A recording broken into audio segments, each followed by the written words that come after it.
What's going on, everyone? This is Kevin here, coming at you with my hands-on and first impressions video of the Moto G8 Power Lite. So let's get started.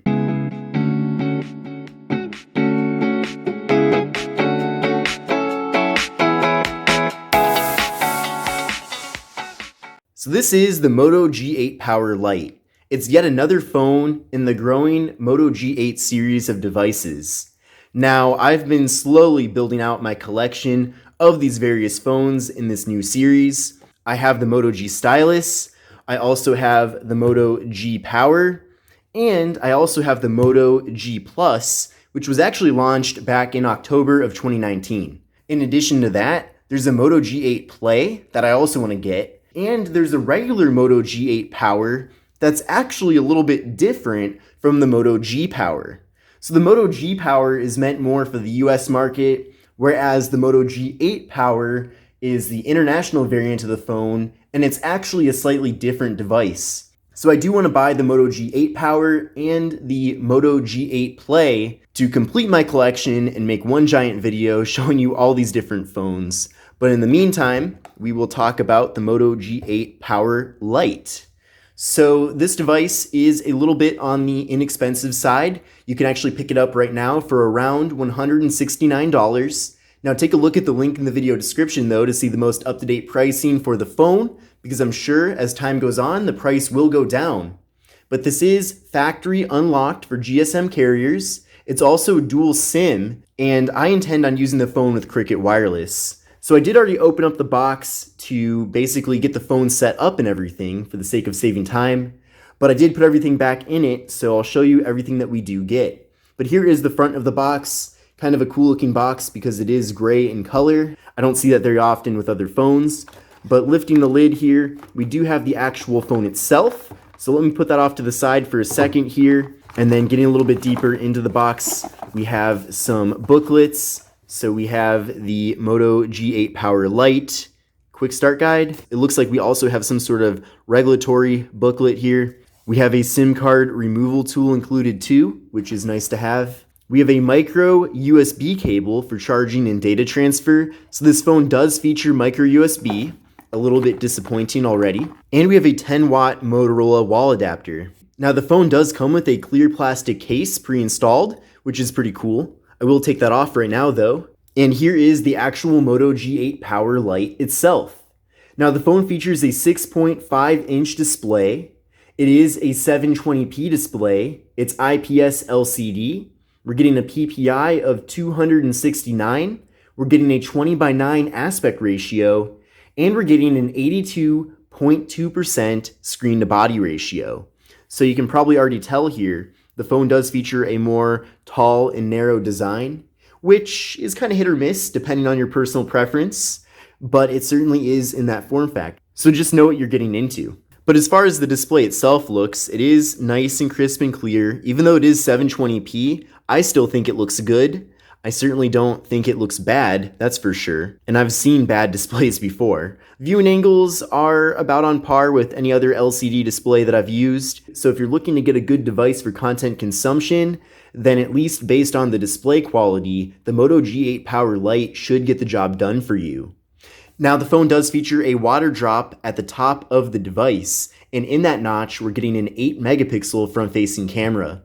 So I'm definitely looking forward to taking some photo and video samples to include in my full review. Now internally with the phone, we're getting 64 gigabytes of storage with microSD card expansion. So at this price tag, getting 64 gigs is certainly very refreshing to see. I know that there are other companies that do offer that much storage as well, but keep in mind that Apple's base level iPhone 11 still only gives us 64 gigs of storage, and that phone is $699 and this phone is $169.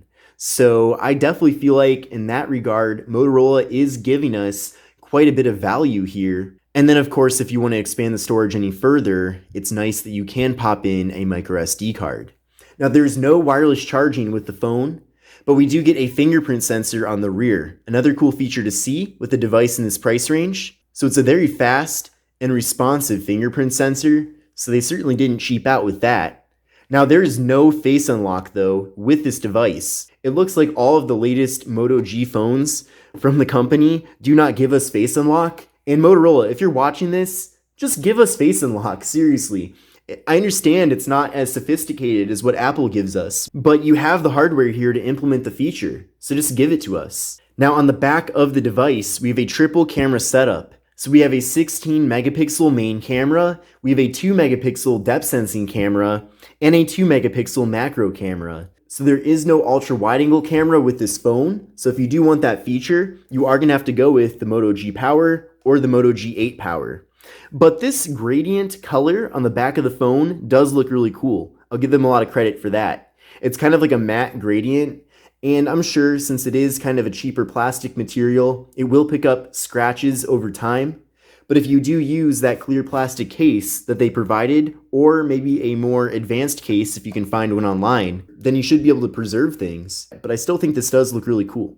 Now internally, we're getting 4 gigabytes of RAM and the MediaTek Helio P35. So it is nice that we are getting the P35 considering the price of this phone. I feel like that is a pretty fair and decent processor to get. Now I did run a benchmark test with the device, and I'll show you the score from that right now. We'll let this load up here. But I got an overall score of 104,135. So certainly with a score like that, you're not going to be setting any speed records, that's for sure. And the Moto G Power at 249 will be giving you quite a bit better performance. But on the other hand, you are going to be spending nearly $100 extra to go with this phone. So if you do want to save some money, just know that you are going to be getting slower performance with the phone, but that might not be a big deal for most people. Now I did install a variety of my favorite applications on the device, which I intend on using quite often as I test out the phone. Now video recording with the phone maxes out at 1080p with both the front and rear cameras, so that's that. Now the best part of this device, and the reason why it is part of Moto's Power series of phones, is that we are getting a very large battery. So with the Moto G8 Power Lite, we're getting a beefy 5,000 milliamp hour internal battery with the phone, and it is of course 10 watt charging compatible, but 5,000 milliamp hours is a lot of battery capacity. So certainly if you're one of those people that wants a phone that will just give you a lot of battery, and that's your main priority, then I think you will be very pleased with this phone. Definitely at this price tag, I can't think of too many other devices that will give you a battery of this size. Now I appreciate that we're getting stock Android with the phone. That's something that Motorola is known for, and they didn't give us any bloatware either. So most of these other apps that are not part of Google or Motorola's ecosystem are apps that I installed on my own. But the only downside with the software on the device is that it does come with Android 9 Pie. So we're not getting Android 10, which is a bit disappointing, and I believe they did this on purpose. They did this to give us yet another reason to spend more money on a phone like the Moto G Power, because this does come with Android 10. So I have no idea if, when, or ever they will give the Moto G8 Power Lite an update to Android 10. But considering that this phone launched in April of 2020 and it's shipping with Pi, I would be very surprised if we ever see an update to Android 10. Now the good news though is that the difference from Android 9 Pie to Android 10 is pretty small. It's not like you're gaining a ton of features. So I know that there's a big debate going on right now involving updates with Android and whether or not they're important. But what I'd suggest is that just know what you're getting into. Know that if you get this phone, it most likely will probably be stuck with Android 9 Pie forever. And if that's something that you're fine with, then there's no reason to not buy this phone for that reason. But if you are one of those people that absolutely must have the latest version of Android whenever it comes out, then you might want to look into a different device, such as maybe the Google Pixel 3a or 4a, or an older Pixel phone. But don't expect to buy this phone and get updates all the time. There's also no NFC with this phone, which isn't surprising considering that the more expensive Moto G Power also doesn't have NFC.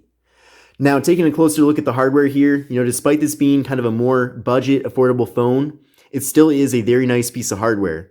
So I like the large display we're getting. I think it looks really good, as I mentioned a second ago. I don't mind having the water drop at the top of the phone. And the bottom bezel is a little bit on the thicker side, which does make this phone very large. But at the same time, it doesn't really get in the way or bother me.